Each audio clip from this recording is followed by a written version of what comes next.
Zarina, Zarina. İsmin bilen uygonar yüreğim Zarina, Zarina. Sen mening eng go'zal orzum. Ko'chalar jim, tunlar uyg'oq, ko'zlaringda porlaydi chiroq.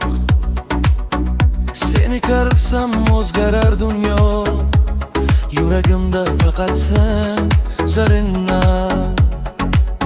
Bir kulishing bahor olib kelar, sening isming dilimda yangrar.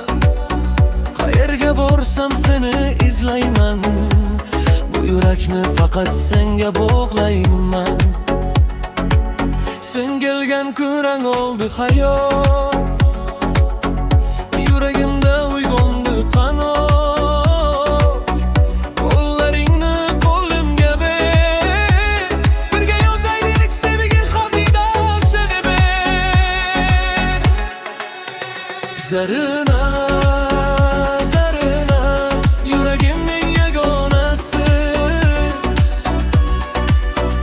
Zarina, Zarina, sevgimning eng chiroyli sadosi. Zarina, Zarina, sevgidan go'zal dunyom. Kuchli bastab jaranglaydi isming bilan urar yuragim. Sening so'zing menga ishonch bo'ldi, sovuq tunlarimga quyosh bo'ldi. Yonimda bo'lsang qo'rqmayman hech, sevgimizni ayirolmas hech kim hech. Har bir orzum senda yashaydi, yuragim seni deb yashnaydi.